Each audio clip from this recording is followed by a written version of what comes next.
இன்றே டவுன்லோட் செய்து உங்கள் ஃபேவரட் ஷோக்களை என்ஜாய் பண்ணுங்க. நான் சொல்வதெல்லாம் உண்மை, நான் சொல்லுவதெல்லாம் உண்மை, உண்மை தவிர வேறொன்றுமில்லை. உண்மை தவிர வேறு எதுவும் இல்லை.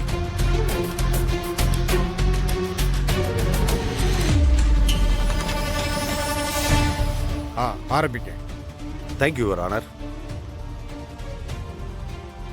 மிஸ்டர் மார்க்கண்டேயன், என்ன நடந்துச்சுன்னு ஆரம்பத்திலிருந்து சொல்லுங்க. சார், நான் இவரோட வீட்டில் கார் டிரைவராக வேலை பார்த்துட்டு இருந்தேன். சம்பவம் நடந்த அன்னைக்கு அவரோட பொண்ணு கார் ஓட்டுறதுல ரொம்ப ஆர்வமாக இருந்துச்சு.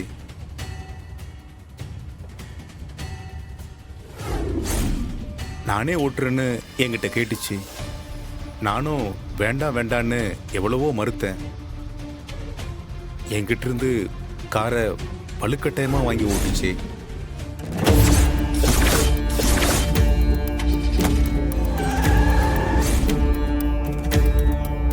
அப்படி ஓட்டும்போது தான் ஆக்சிடென்ட் ஆயிடுச்சு.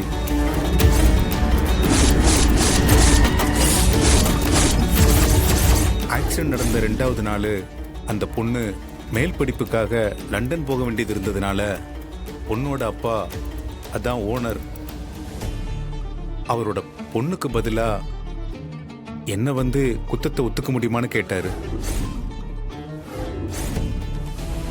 யுவர் ஆனர், அது 2வது பட்சம் தான். அதை பத்தி நம்ம பின்னால விசாரிக்கலாம்.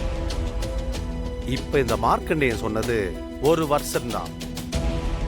ஆனா உண்மையில் நடந்தது வேற. அதை நான் இந்த கோர்ட்டுக்கு சொல்ல போறேன். Yes, proceed. சம்பவம் நடந்த அன்னைக்கு நீங்க காரை ஓட்டிட்டு போயிருக்கீங்க, விபத்தை உண்டாக்கி இருக்கீங்க, உங்களை கைது பண்றாங்க. நீங்க அந்த குற்றத்தை ஒத்துக்கிட்டு ஜெயிலுக்கு போயிருக்கீங்க. அதுக்கப்புறம் உங்க நண்பர் நீலகண்டன் உங்களை பார்த்திருக்காரு.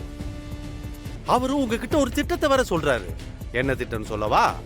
இத காரணமா வச்சு உங்க முதலாளி கிட்ட ஒரு பெருந்தொகையை பிளாக்மெயில் பண்ணி வாங்கலான்னு சொல்றாரு.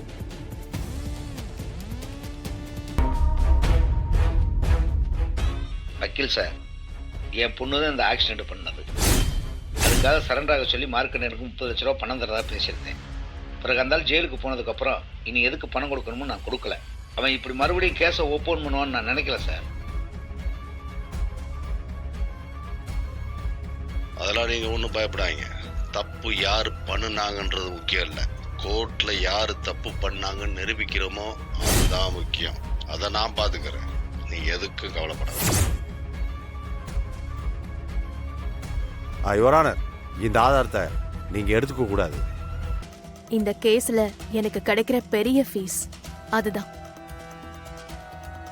நீங்க போய் பார்த்துட்டு வீட்டுக்கு போங்க, நான் வரேன். சரிம்மா, சரிம்மா.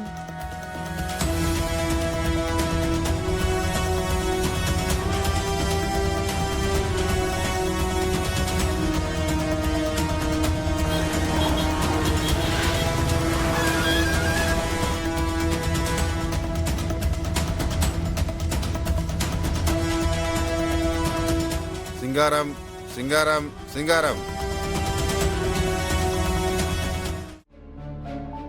இதுக்கு உனக்கு 500 rupees ஃபைன் போடுறேன். இன்னைக்கு சாயந்தரத்துக்குள்ள கட்டிடு.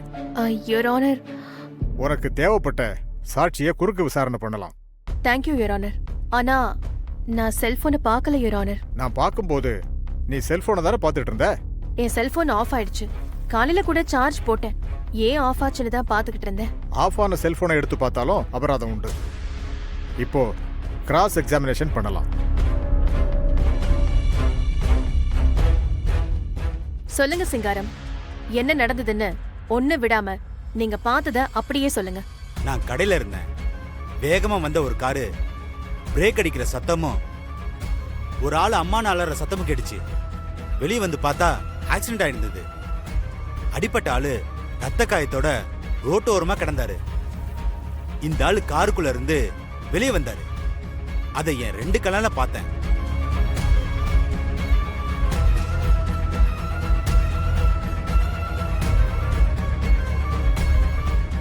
சோ இதுதான் நீங்க பாத்தீங்க.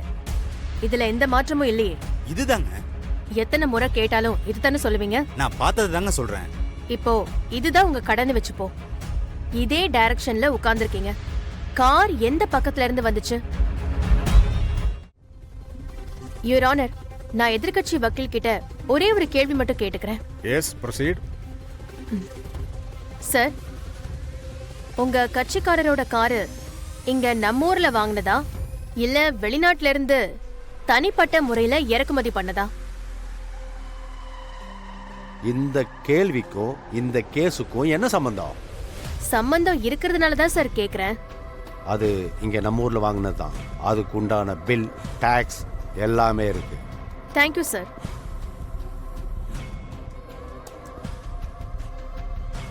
யுவர் ஆனர், சாட்சி சிங்காரத்தின் கடை கார் சென்ற திசையில் இருந்து பார்க்கும் பொழுது வலது புறத்தில் இருக்கிறது. அதாவது சிங்காரத்தால் காரின் இடது பக்கத்தை நன்றாக பார்க்க முடியும்.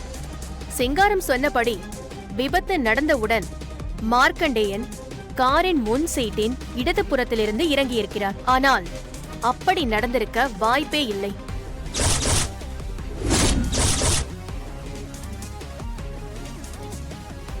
நம்முடைய இந்திய ரோடின் தரத்திற்கு ஏற்ற வகையில் இங்கு விற்கப்படும் கார்கள் அனைத்திலும் டிரைவர் சீட் வலது புறத்தில் தான் இருக்கும். எந்த ஒரு டிரைவரும் வண்டியை நிறுத்திவிட்டு முன் சீட்டில் வலதுபுற கதவை திறந்துதான் இறங்குவார்களே தவிர இடது பக்கம் இறங்க மாட்டார்கள். மார்க்கண்டேயன் இடதுபுற கதவை திறந்து இறங்கியதால் சம்பவம் நடந்த பொழுது அவர் வண்டி ஓட்டி இருக்க வாய்ப்பே இல்லை.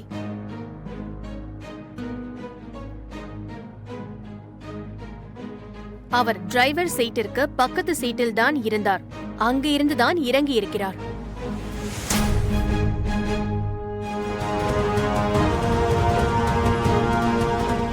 ராஜேந்திரன், நீங்க எதுவும் கேட்க வேண்டியது இருக்கா? No your honour.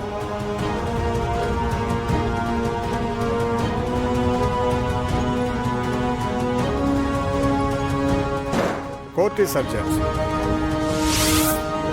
சார், இந்த சவுந்தர் ரவுடி பைய ரெடி பண்ற சாட்சியெல்லாம் இப்படிதான் சார் இருக்கும். நீங்களே அடிக்கடி சொல்லுவீங்களே, சாட்சி ரெடி பண்ண அவன் லாய்க்கே இல்லைன்னு.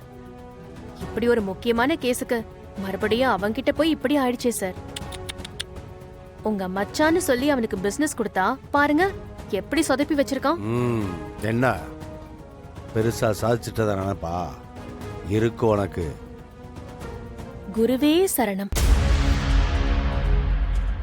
அடுத்ததா ஆக்சிடென்ட் ஆன அன்னையில இருந்து மார்க்கண்டேயன் 3 நாளும் ஓனர் வீட்டுக்கு வரதும் போறதுமா இருந்திருக்காரு. சொல்ல போனா பகல்ல பெரும்பான்மையான நேரத்துல அங்கதான் இருந்திருக்காரு. இன்ஸ்பெக்டரும் 3 தடவை அந்த வீட்டுக்கு வந்துட்டு போயிருக்காரு. அது எல்லாமே எதிர் வீட்டு சிசிடிவி ஃபுட்டேஜ்ல பதிவாயிருக்கு. அதுக்கான ஆதாரம் இதோ.